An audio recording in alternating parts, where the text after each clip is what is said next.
안녕하십니까. 류바오로 신부입니다. 오늘 요한복음 2과 이 세례자 요한 이야기입니다. 공관복음하고 우리가 지난번에 공부했던 마르코 복음하고 요한복음에서의 요한의 역할은 비슷하지만 좀 다르게 나타납니다. 공관복음에서 마르코 복음에서 요한은 직접 세례를 주는 사람으로 등장합니다. 그래서 예수님에게 세례를 줬다. 그렇게 나오는데 세례를 주는 행동에 초점이 맞춰져 있다면 이 요한복음에서의 세례자 요한은 세례를 직접 주는 행동에 대해서는 언급하지 않고 예수님의 증언자로 나타납니다. 예수님을 우리들에게 증언해 준 사람. 그러니까 예수님의 증인으로 나타납니다. 그래서 좀 이따 나중에 보게 됩니다만은 굉장히 중요한 단어가 이 29절에 나오는 보라라는 단어입니다. 이 요한복음에서 굉장히 많이 나온다 그랬죠? 본다는 말입니다. 본다는 말. 왜 보는 게 중요한가 하면 내가 봤기 때문에 증언한다는 거예요. 그러니까 내가 볼 수 있는 눈을 가져야 됩니다. 볼 수 있는 눈. 예수님을 하느님의 아들로 볼 수 있는 눈. 영의 눈이 있어야 된다는 겁니다. 그런데 세례자 요한은 그런 영의 눈을 가지고 있었다라고 얘기를 합니다. 그래서 보고 예수님을 증언했다. 요거를 강조를 합니다. 세례 운동을 우리가 좀 이해하기 위해서 그 시오니즘을 조금 공부를 해야 됩니다. 시오니즘이라고 말하기도 하고 메시아니즘이라고 말하기도 하고 유다이즘이라고 말하기도 하고 사실은 다 같은 뜻인데 같은 의미로 사용되는데 궁극적으로 말하면 메시아께서 오실 때가 됐다라는 이야기입니다. 이 유다이즘의 근거는 구약 성경의 계약에서 출발을 합니다. 구약 성경은 크게 두 가지 계약으로 이루어져 있습니다. 첫 번째 계약이 시나이 계약입니다. 시나이 산에서 하느님께서 모세를 통해서 이스라엘 백성과 맺었던 계약, 시나이 계약이라고 그럽니다. 시나이 계약의 핵심은, 시나이 계약은 율법입니다. 율법.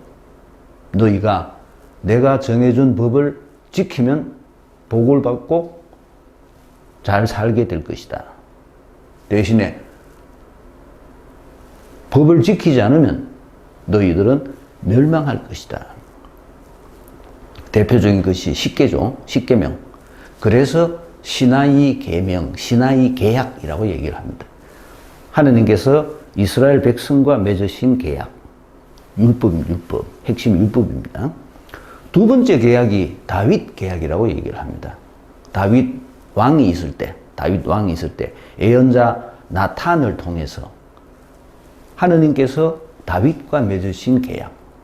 그 계약의 핵심은 이렇습니다. 너의 왕조는 결코 멸망하지 않을 것이다. 여기 다윗 계약의 핵심입니다. 너가 왕조가 안 망한다. 유다인들이 얼마나 행복했겠어요.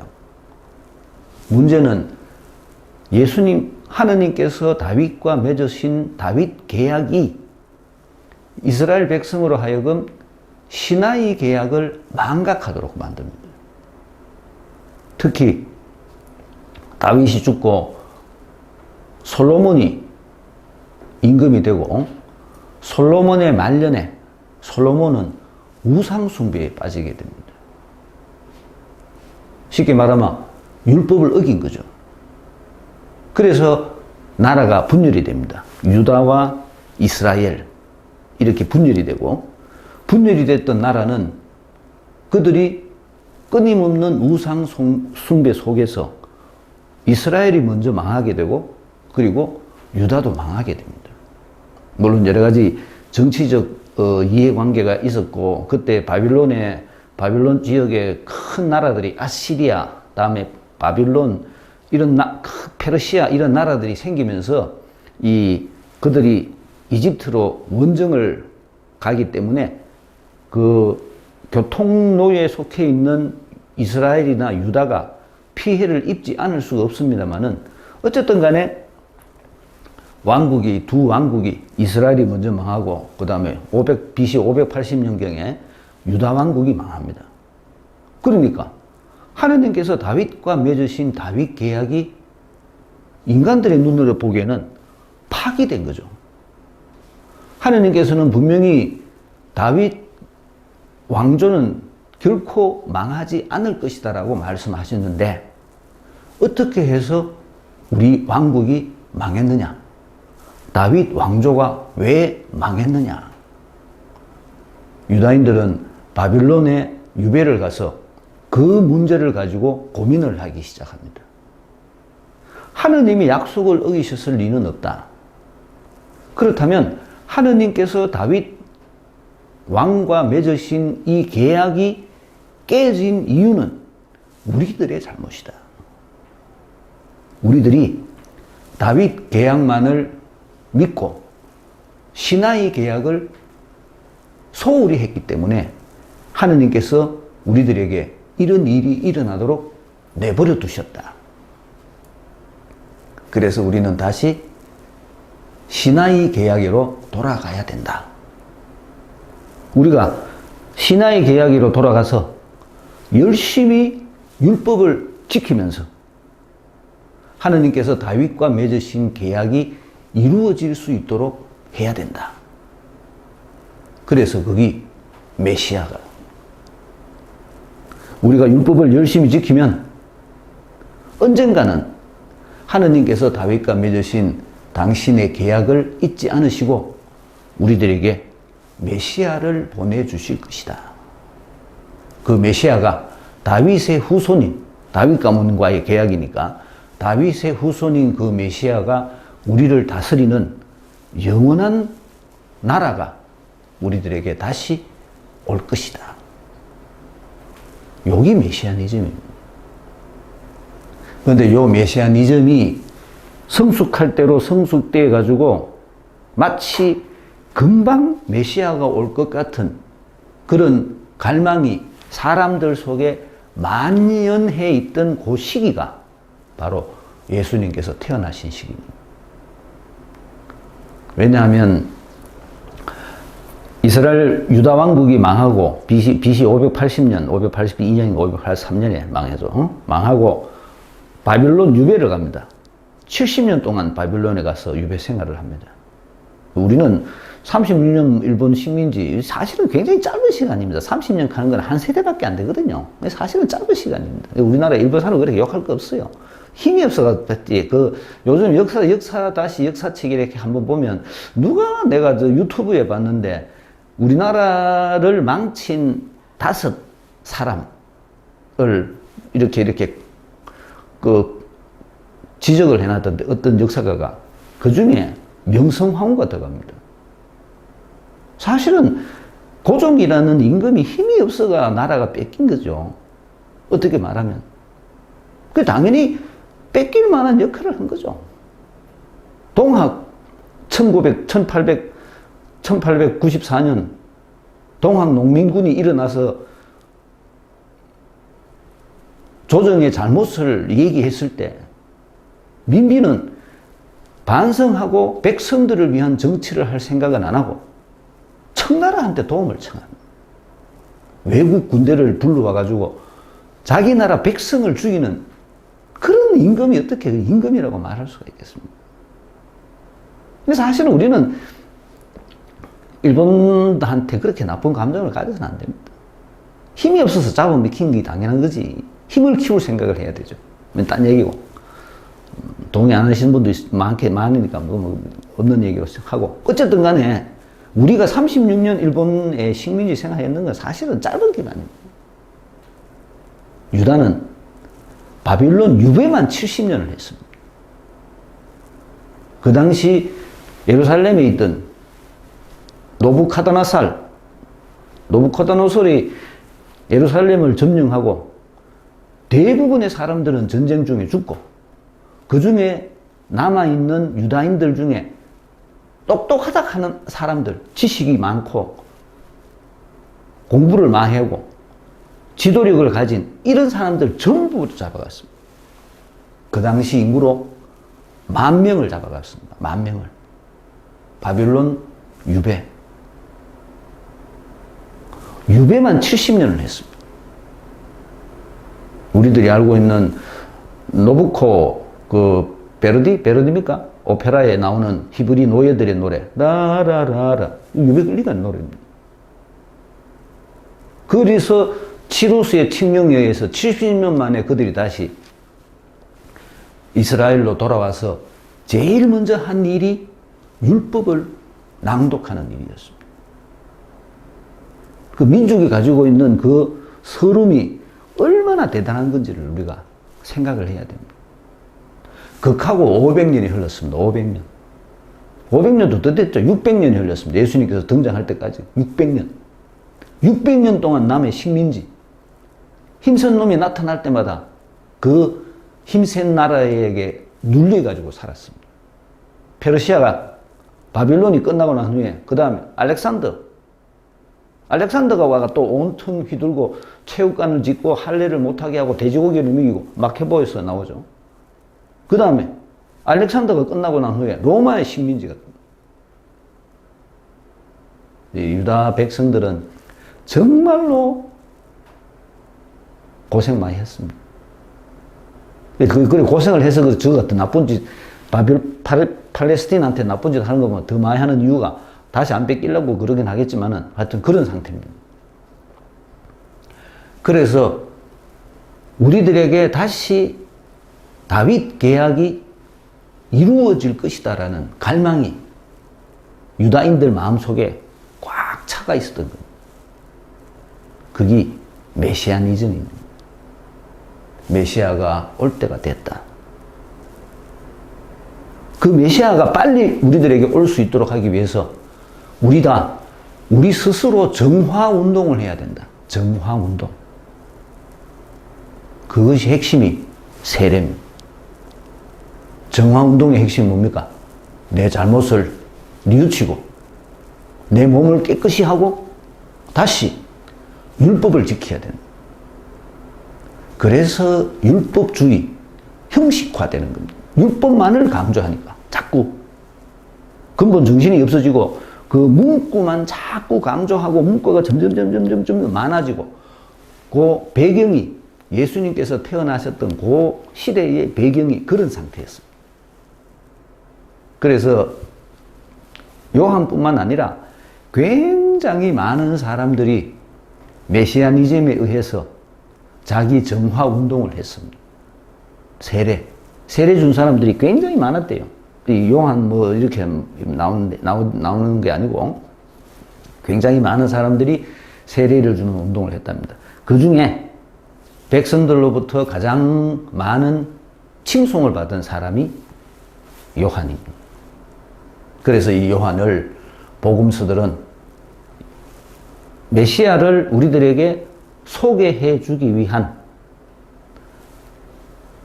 선도, 먼저 앞서 온 사람으로 우리들에게 알려주는 겁니다. 예수님을 우리들에게 소개해 주는 사람. 구약에 보면 하늘로 올라간 엘리야가 메시아가 오기 전에 다시 온다. 그렇게 얘기를 했기 때문에 이 요한이 바로 엘리야의 역할을 하는 겁니다. 성경이 우리들에게 약속한 그 메시아가 예수님이시다. 요거를 요한이 자기 입으로 고백하도록 그렇게 만들어 놓은 겁니다. 물론 성경이 우리들에게 알려주는 예수님은 정치적 메시아는 아니십니다. 정치적인 것을 뛰어넘어 온 세상의 메시아, 영원한 왕이신 메시아, 그렇게 우리들에게 소개를 해줍니다. 그렇기 때문에 좀 있으면 우리가 보게 됩니다만은 예수님은 항상 영의 모습으로, 특히 요한복음은 특히 영의 눈으로 예수님을 봐야 된다는 것을 굉장히 강조를 합니다. 본문 한번 읽어보겠습니다. 요한의 증언은 이러하다. 유다인들이 예루살렘에서 사제들과 레위인들을 요한에게 보내어 당신은 누구요? 하고 물었을 때 요한은 서슴지 않고 고백하였다. 나는 그리스도가 아니다. 하고 고백한 것이다. 그들이 그러면 누구란 말이요? 엘리야요? 하고 묻자 요한은 아니다. 하고 대답하였다. 그러면 그 예언자요? 하고 물어도 다시 아니다. 하고 대답하였다. 그래서 그들이 물었다. 당신은 누구요? 우리를 보낸 이들에게 우리가 대답을 해야 하오. 당신은 자신을 무엇이라고 말하는 것이요? 요한이 말하였다. 나는 이사야 예언자가 말한 대로 너희는 주님의 길을 곧게 내어라 하고 광야에서 외치는 이의 소리다. 그들은 바리사이들이 보낸 사람들이었다. 이들이 요한에게 물었다.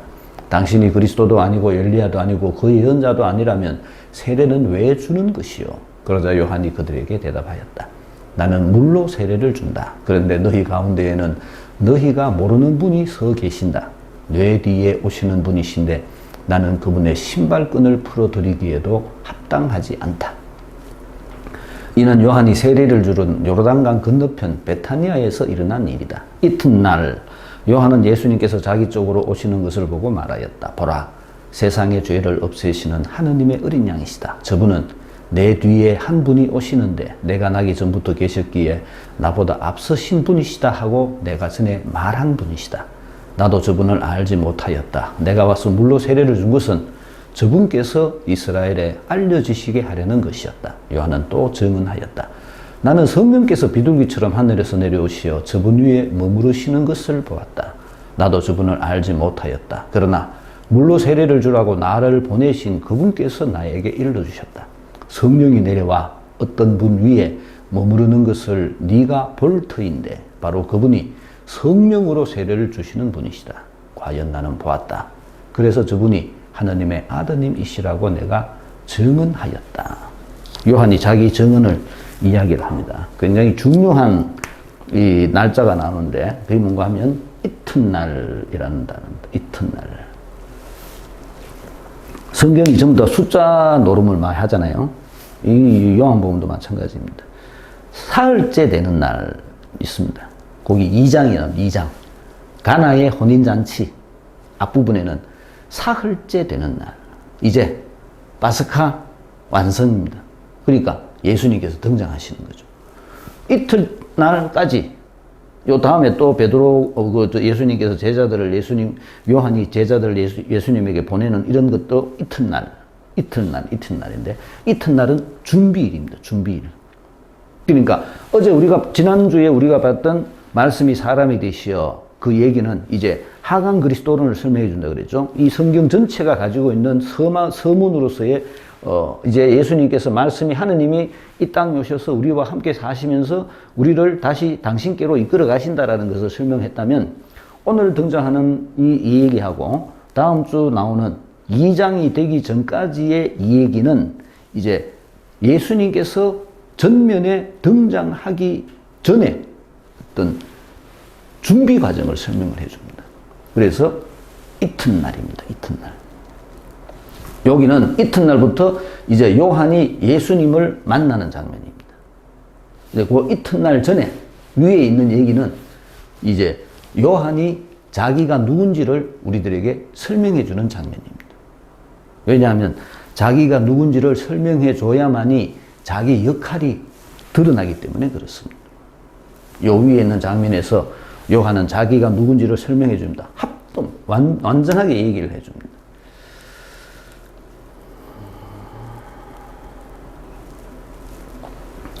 광야에서 외치는 이의 소리. 여기 요한의 신분입니다. 왜 광야라고 그랬습니까? 지난번에 설명할 때, 마르고복음 설명할 때, 광야가 나와야만이 이사야 예언자가 등장한다 그랬죠. 이사야 예언자. 이사야 예언자하고 광야가 연결되어 있습니다. 이사야 예언자는 또 뭐하고 연결되어 있는가 하면 메시아하고 연결되어 있습니다. 메시아가 메시아. 이 이사야 예언자가 그리스도하고 연결되어 있습니다. 그리스도, 메시아. 이사야 예언자는 그 예언서 전체가 메시아를 위한 예언서입니다. 그렇기 때문에 유다인들은 이사야 예언자라는 단어를 들으면 자동적으로 메시아를 떠올리게 되는 겁니다. 그래서 요한은 이사야 예언자를 얘기를 하는 겁니다. 그리고 이사야 예언자가 얘기한 이사야 예언자의 예언서에 나오는 것과 같은 장소, 그것이 광야이기 때문에 이 광야가 중요한 역할을 하는 겁니다. 광야에서 외치는 이의 소리, 여기 메시아를 우리들에게 알려주는 중요한 도구가 되는 겁니다. 그래서 요한은 자기가 누군지를 이야기를 합니다. 요한의 증언입니다. 요한이 증언한 겁니다. 증언은 자기를 위한 게 아니죠. 다른 사람을 위한 겁니다. 요한이 얘기를 합니다. 유다인들이 예루살렘에서 사제와 레위인을 요한에게 보내요. 왜 사제와 레위인이겠어요? 사제와 레위인은 다 사제입니다. 사제. 레위인들이죠. 레위인만 사제가 될 수 있으니까 이 사제와 레위인 하는 거는 사실은 같은 계급입니다. 이들이 요한에게 보내요. 요한에게. 왜 요한에게 보냈어요? 다른 놈을 보낸 게 아니고 다른 사람을 보낸 게 아니고 왜 하필이면 사제와 레위인이냐? 요한도 사실은 레위인입니다. 요한의 아버지가 누구예요? 즈가리야. 즈가리야가 제대에 분향을 하러 가서 천사의 말을 들었다. 루카는 그렇게 얘기를 해주고 있죠. 그렇기 때문에 요한도 레위 지파에 속한 사람이기 때문에 그들과 같은 지파의 사람, 쉽게 말하면 먼 사돈의 팔촌쯤 된다 이 소리입니다. 그들이 요한에게 간 겁니다. 같은 지파이기 때문에. 우리가 가마 지가 설마 사돈의 팔촌인데 거짓말 하겠나? 그래서 물어봤던 겁니다. 당신은 누구요? 굉장히 많이 나오는 얘기입니다. 이 얘기도. 요한복음 전체에 대해서 많이 강조하는. 왜 예수님에게 대해서도 똑같은 질문을 합니다. 당신 누구요? 특히 누가 묻습니까? 빌라도가 묻습니다. 빌라도. 니 누구? 빌라도가 묻습니다. 당신은 누구요? 라는 말은 예수님에 대한 질문입니다. 사실은. 당신이 메시아요? 이 질문인데 이들이 예수님에게 그 질문을 하기에 앞서서 요한에게 먼저 질문을 하도록 만든 겁니다. 왜 그랬겠어요? 요한이 이 예수님에게 한 질문을 지가 먼저 받음으로써 지 자신의 역할이 뭔지를 그들에게 설명해주고 그리고 이들을 예수님에게로 끌고 가는 역할을 하도록 그렇게 되어 있습니다. 똑같은 질문을 먼저 요한에게 하고 그 다음에 그 똑같은 질문이 예수님에게도 주어지도록 그렇게 만들어 놓은 겁니다. 같은 이야기입니다. 그리스도가 아니다. 그리스도는 메시아. 우리도 기다리는 사람. 하나님 사람. 하나님의 아들. 그리스도가 아니다. 그러니까 엘리야요? 라고 묻는 겁니다. 엘리야는 그리스도에 앞서오는 사람이라고 그랬죠? 그러니까 엘리야라고 묻는 말은 네가 그리스도가 나는 그리스도가 아니다 했으니까 나는 그리스도가 아니다 했으니까 네가 엘리야면 그리스도가 어디에 있다는 얘기입니다. 이거를 미리 풍선 띄우는 겁니다. 지금 이 엘리야라는 얘기를 해주면서 엘리야라는 얘기를 하면서 지가 그거를 부정을 하면서도 지 역할은 엘리야 역할을 하는 겁니다. 입으로는 얘기 안 합니다. 내가 엘리야다 얘기는 할 수가 없습니다. 왜? 메시아이신 예수님의 정체가 세상을 위한 메시아가 아니기 때문에 나도 세상을 위한 엘리야가 아니다는 얘기입니다. 예수님께서 영의 메시아이시듯이 어떤 사람들이 그거를 좀 오해를 하던데 내가 영의 메시아라는 걸 자꾸 얘기를 하니까 그러면 이 세상하고는 아무 상관이 없냐? 세상은 없어지는 거니까. 포함되죠. 영 안에 포함이 되죠. 세상 자체는 아무 의미가 없습니다. 왜? 없어지잖아요. 없어지는 게 의미가 있어요?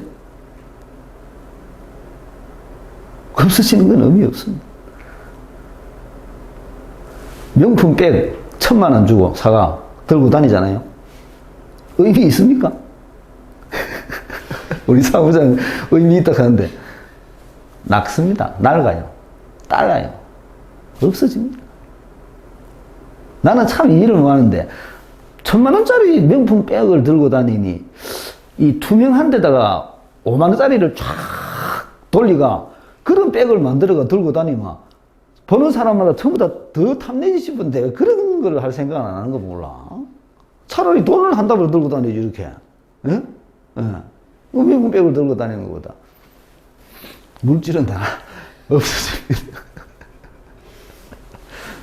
내가 보는 엘리야요. 그 예언자, 이것도 똑같은 얘기입니다. 그 예언자도 엘리야를 말합니다. 계속 추궁하는 거죠.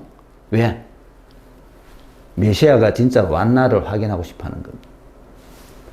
예수님은, 요한은 아니다라고 말하면서 간접적으로 자기가 엘리야라는 것을 얘기를 합니다. 영의 임금이신 예수님을 위한 영의 엘리야. 여기 요한의 역할입니다. 사람들의 시선은 정치적 메시아를 위한 엘리야. 그런데 요한은 그걸 거부하고 영의 엘리야를 얘기하는 거예요. 밑에 얘기합니다. 당신이 그리스도도 아니고 엘리야도 아니면 세례는 와주노. 세례는 와주노. 이 얘기의 핵심입니다. 세례는 와주노. 세례는 그냥 뭐 주고 싶어서 주는 거죠. 세례가 궁극적으로 메시아하고 연결되어 있는 것은 아까 제가 설명드렸듯이 그 메시아니즘 때문에 연결되어 있는 겁니다. 메시아가 오시니까 어쨌든 간에 우리가 물로 우리 자신을 씻자 이런 개념입니다. 그래서 세례를 왜 주는가?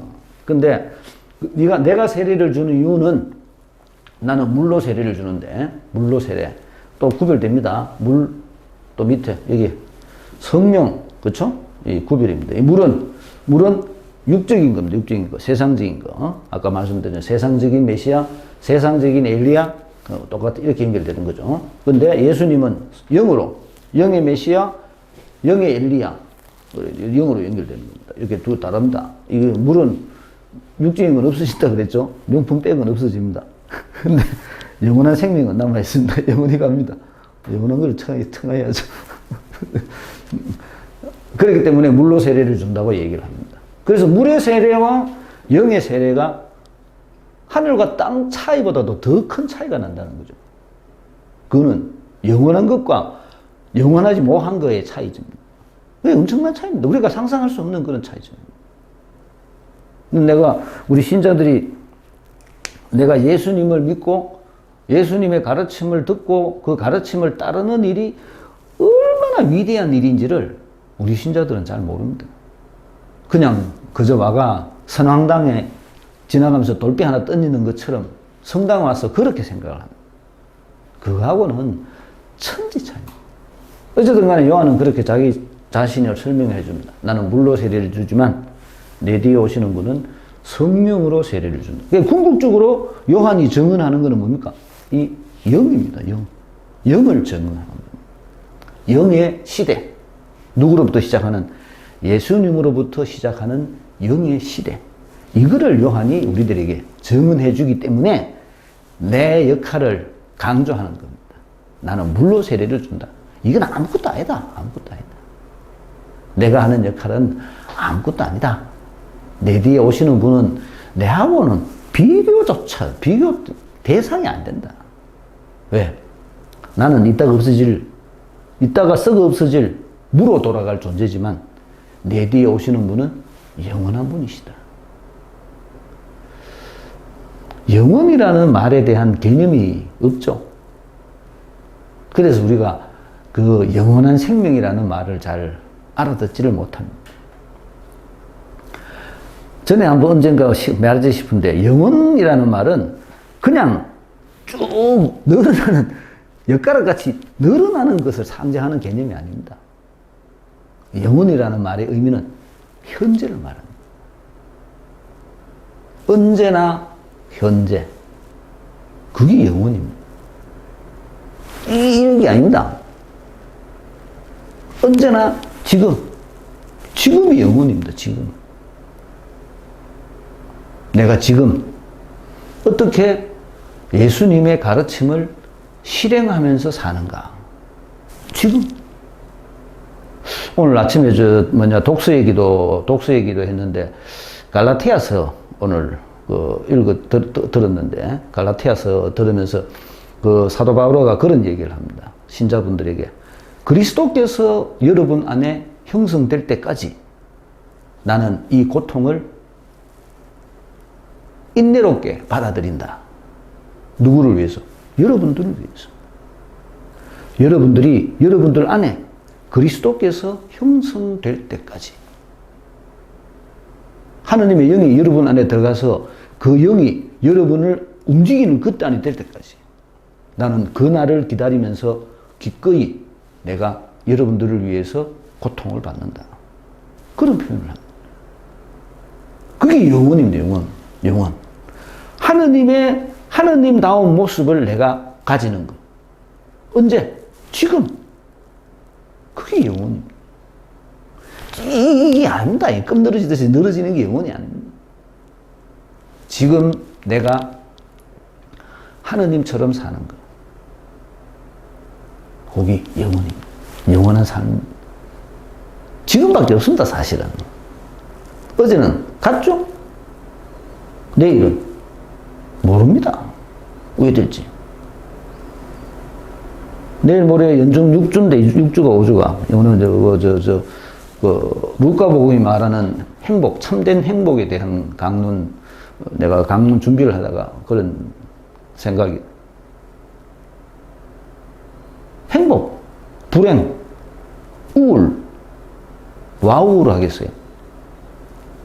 우울은 자신에 대한 실망이라 그럽니다. 자신에 대한 실망. 와 실망하겠어요.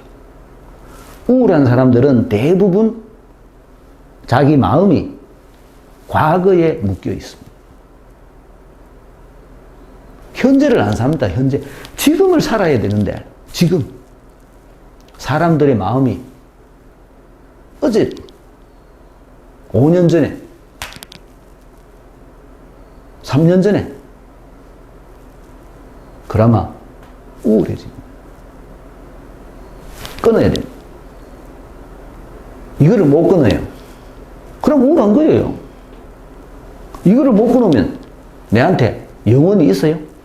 없습니다.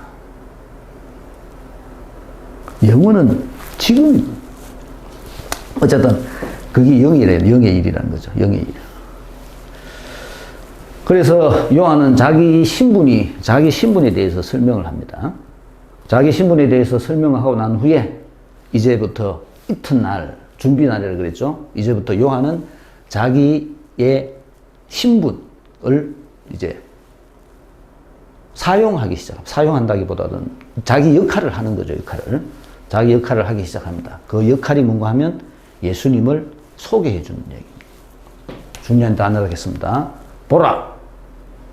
핵심적으로 설명해 줍니다. 세상의 죄를 없애시는 하느님의 어린 양이 핵심적인 단어입니다.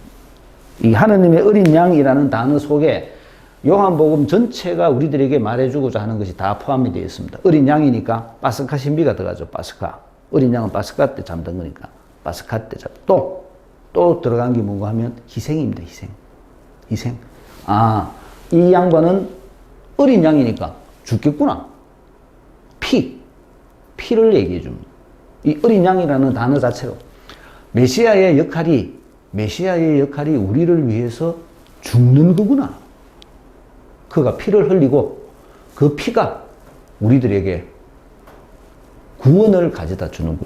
그런 전부가 다 포함된 단어가 하느님의 어린 양이라는 요한복음에만 나옵니다. 다른 복음에서는 적으로 예수님을 어린 양이라고 표현하지 않습니다만 요한에서는 하느님의 어린 양이라고 표현합니다. 거기 설명해 줍니다. 그러면서 자기 역할에 대해서 얘기를 하죠. 내가 몰랐다. 어쨌다. 앞서 계신 분이 내가 말 저 사람이다. 알지 못했다. 그렇죠. 내가 물로 세례를 준 것은 여우에 물로 세례를 줬다 그랬죠. 물로 세례를 준 것은 저분께서 이스라엘에 알려지게 하시려는 것이었다. 자기 역할에 대해서 설명해 줍니다. 내 세례는 저분을 알리기 위한 것이다. 그럼 니는 우야라는 얘기합니다. 성령께서 비둘기처럼 성령께서 비둘기처럼 우리 봤던 거죠? 마르코 복음 예수님 세례받는 장면에서 나왔던 이야기입니다. 하늘이 열리고 성령이 비둘기처럼 내려오고 소리가 들리고 거기는 그렇게 직접적으로 예수님이 세례를 받을 때 성경 마르코복음 저자가 설명을 해주지만 여기서는 요한이 설명을 해줍니다. 저분 위에 머무르시는 것을 보았다. 나는 저분을 알지 못하였다. 그러나 내한테 일을 시키신 그분께서 일러주시기를 하나님께서 나에게 일러주시기를 성령이 내려와 어떤 분 위에 머무르는 것을 네가 볼 터인데 바로 그분이 성령으로 세례를 주시는 분이시다. 하나님이 내한테 성령으로 비둘기 모양으로 성령이 내리시는 분이 네 뒤에 오는데 그분이 바로 성령으로 세례를 준 분이시라는 것을 나에게 알려주었고 나는 그분을 여러분들에게 소개해 주는 것이 나의 역할이다. 그 얘기를 한 겁니다. 그래서 저분이 하느님의 아드님이시라고 하나님의 아드님 핵심이죠. 내가 증언하였다. 증언 근거 뭡니까? 성령입니다. 성령으로 세례를 주시는 분. 그래서 내가 하나님의 아드님이라고 증언한다. 다음 과에 가면 이제 요한은 자기의 시간이 끝난 것을 알고 자기 제자들을 이제 예수님한테 보내고 자기는 무대에서 사라집니다. 요한 역할입니다. 문제풀이 해보겠습니다. 2과 요한의 증언 1장 19절에서 34절 바리사이의 질문 당신은 누구요? 그리스도 엘리야 그 예언자가 아니다. 너의 생각은 외치는 이의 소리 세례는 왜 주냐? 물로 세례. 요한이 증언하는 예수님의 정체를 모아보자. 요한이 증언하는 예수님의 정체가 뭐예요? 여기서 영으로 세례를 주시는 분, 또 너희가 모르는 분, 너희가 모르는 분, 이런 것들이 요한이 말하는 예수님의 정체입니다. 끈을 풀기에도 부족하다. 베타니아라고 얘기를 하는데 이 베타니아가 이 지명이 요르단강 건너편 베타니아에서의 일이 베타니아가 확실하진 않은데 예루살렘 옆에도 베타니아라고 있습니다. 나자로가 머물렀던 장소가 베타니아죠. 그래서 여기 베타니아는 같은 지명인데 다른 곳을 얘기하는 것입니다. 시간이 등장합니다. 이튿날 차이점 예수님의 등장 자기 쪽으로 오는 것을 보고 보라. 아주 중요한 단어 증언을 보고 말하는 예수님의 정체 죄를 회시는 하나님의 어린 양 나기 전부터 계셨던 분 요한의 역할을 알아보는 표시 성령 보았다. 증언한다. 이렇게 얘기합니다. 이 일이 일어난 장소가 베타니아라 그랬죠. 베타니아가 중요하다 그랬습니다. 베타니아가 아까 얘기했듯이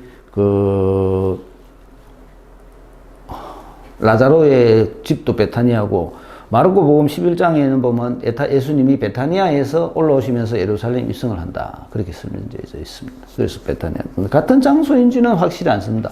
베타니아는 물이 없거든요. 나자로 예루살렘은 만디에 있어가지고 물이 없습니다. 근데 요르단강 저 밑에 있어가지고 확실하지 않습니다. 2번 시간과 등장 인물의 변화를 찾아봅시다. 시간이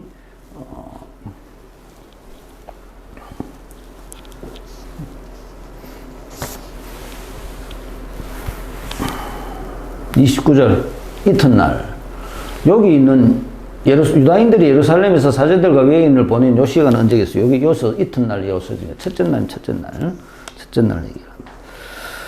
3번 유다인들이 요한에게 제시한 사람들이 왜 중요한지 찾아봅시다. 메시아니즘과 연결되어 있다 그랬죠. 4번 요한은 자신을 누구라고 설명합니까? 소리라고 하십니다. 소리. 똑같이 영의 메시아라고 엘리야라 그랬습니다. 요한이 묘사한 예수님의 정체는 이 너희가 모르는 분, 너희 가운데에는 너희가 모르는 분, 그리고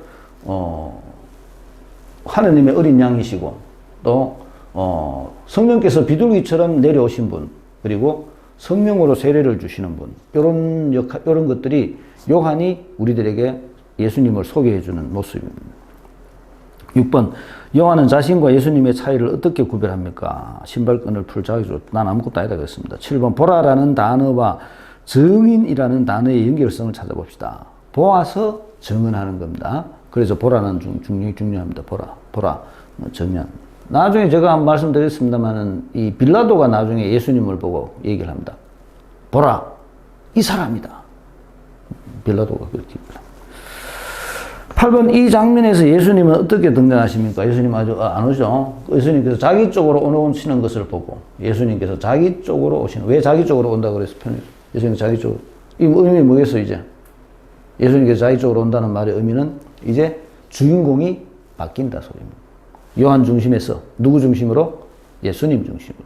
요한이 서가 있는 위치가 예수님이 여기 오고 나는 뒤로 가는 것, 이런 차이 얘기를 하는 겁니다.